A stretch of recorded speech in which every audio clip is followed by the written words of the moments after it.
Hi, everyone.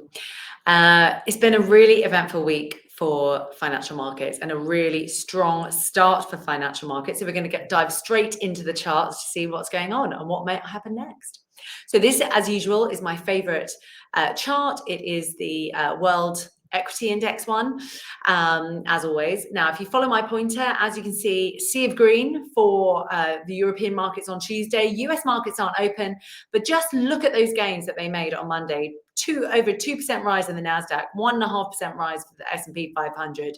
We're seeing some of that positivity go into the European session on Tuesday. However, we have seen a bit of a sell-off in stocks and they're not as high as they were. So if we just take a look here towards the left-hand side of the page, again, just follow my pointer. As you can see, now we're looking at pretty much flat opens for both the S&P 500. This is futures pricing. And so it looks like maybe that positivity that we saw in markets isn't actually going to follow on. Now, what we have seen is some of the big tech stocks, the likes of Nvidia, Palantir, they're posting losses in the pre-market. So we've got a 1.5% loss for Nvidia and about a 0.75% loss for Palantir. If you go back a couple of weeks, Palantir was really where the fears and the concerns around tech, particularly AI stock valuations, they really surfaced after Palantir's results, their Q3 results. So Palantir is always a good stock to look out for. But I'm going to focus on Nvidia today. And the reason why is because obviously Nvidia is such a bellwether and it is reporting earnings next week on the 19th of November. So again, just follow my pointer here. But what I want you to look at is this revenue figure because it is huge. This is what analysts expect Nvidia to announce $54 billion, $54.88 billion, in fact, in revenue for the third quarter. That's a big uptick compared to a year ago and a big uptick even from Q2. So those monster results that we've got used to with Nvidia, they're expected to keep on coming. Sorry, bear with me there. Likewise, net income, which is essentially a form of profit, 30.68 billion for Q3 alone. So again, that means they're looking for strong margins, everything investors love. So whilst we're seeing this volatility in AI stocks, where 1 point they're up, 1 point they're lower, we did see some of the weakest performance since April for a lot of these tech stocks last week. They then had a big bounce back on Monday, but there's just no consistency in there. And I believe that because Nvidia is the world's largest company now, is worth over $5 trillion at one point, that this earnings report could be the next driver. So we need to continue to see very strong results. Now, why are analysts so optimistic about their results? As you can see, in the last 4 weeks, they've actually increased and upgraded their forecasts for the Q3 earnings report.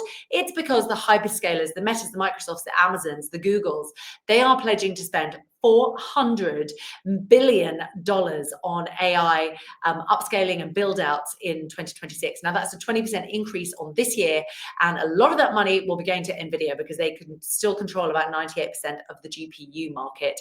And obviously those semiconductors that are so vital for the AI trade. So that's really, really key. But let's move on. So that's it for the 19th. You do have to remember that. Now today we got some economic data from the UK. It wasn't fantastic. This is the UK unemployment rate, as you can see, surging to 5%, which was slightly more than what analysts had expected, but in and around the ballpark. Essentially, the UK labour market is weakening. This suggests a rapid pace of softening. And if we go all the way back, this is the highest rate since 2021. Why is that significant? Why is that grabbed the headlines when 5% doesn't seem a lot? That's because that was peak, the real peak in the pandemic. So it does suggest that maybe we're getting back to a real weaker labour market, something that the market will have to get used to, but more importantly, the market will have to price. Now, if I look here, we're seeing some pricing going on in the UK, both in the bond market and in the pound. So weakening in the pound, we're getting strengthening in bond prices, lower yields, which is also weakening the pound. Why is the UK being targeted?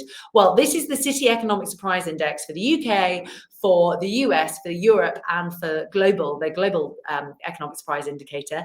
There's a clear divergence with the UK and the US posting weaker economic data surprises, so negative surprises, and Europe and global posting better than expected economic data, so positive surprises. So that's been the kind of the clear split in recent weeks.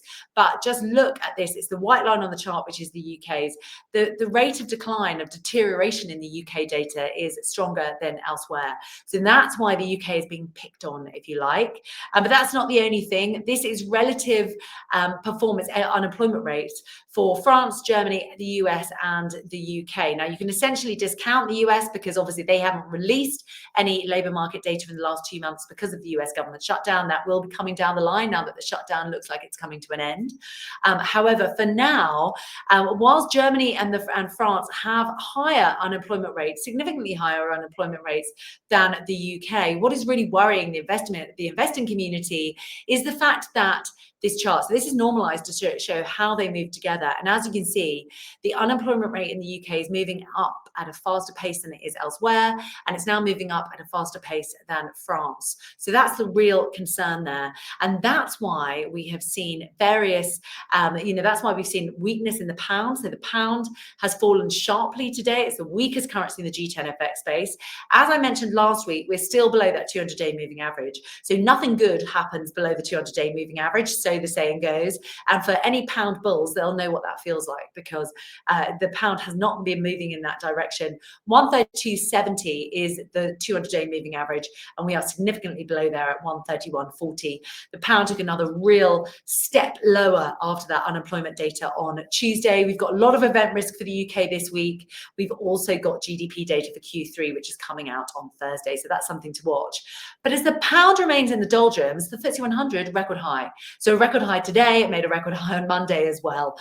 So there is a, the euphoria that's going on in the market. On Monday, that really helped boost the FTSE back to those record highs, and it extended those gains today. Now, the FTSE has got its own thing going on. It's not very tech heavy, so it may not sell off as much as we expect US indices to do later today.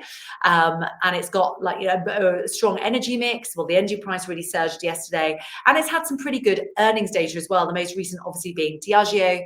That added £2 billion to it, £2 billion, to its valuation on Monday after the announcement of some decent earnings and also a new CEO, which was really welcomed by the market. So the pound not doing well, the FTSE absolutely surging. But if we take a look at this chart shows the cable rate, so the pound versus the US dollar, which is the white line, and also the FTSE 100, which is the orange line. And as you can see, they tend to move inversely. This goes all the way back to 2016. And we've seen long periods where the pound is going in one direction and the FTSE is going in another, which is what happens now. If you look to the right-hand side of this chart where I'm circling, the pound is coming under a lot of downward pressure as the FTSE makes these record highs. This is a very normal situation for UK assets at the moment, with the pound going one way and the FTSE going another. And it can persist. As you can see, that happened in 2018. It also happened during the Brexit referendum in 2016. And we've seen it in lesser amounts throughout the past decade as well. So this could persist. Obviously, we've got some serious growth worries in the UK now that the labour market is deteriorating very sharply. And we've also got the budget. So the budget, we're still 2 weeks away from the budget. So we're going to be sitting there, and it's hard to see how the pound can actually make too much, can make too many gains at the moment. That weaker labour market data, if we just take a look here, this is the 10-year global sovereign bonds. But if you follow my cursor here, we're down 5.9 basis points in the 10-year. Now, that is bucking trends where other European bonds are actually slightly higher on the day. If we look in the last 3 months as well, UK bond yields are weaker than other parts of Europe, not quite as weak as what we've seen in the United States, but the UK is certainly playing catch up with the US. So yields are falling, and that is weighing on sterling. The reason why yields are falling is because we've got weak confidence and we're now getting weak economic data. So this has really boosted expectations of a December rate cut for the Bank of England. The Bank of England didn't cut rates on Thursday, but it was a very fine decision. It was a close call. So all we need is one member of the MPC to vote for a rate cut, and then that's kind of game over. But this chart will just show you that this is just today, the G10 FX space against the US dollar, and the pound is the weakest currency in the G10 FX space. Now, before I go, I just want to mention about gold.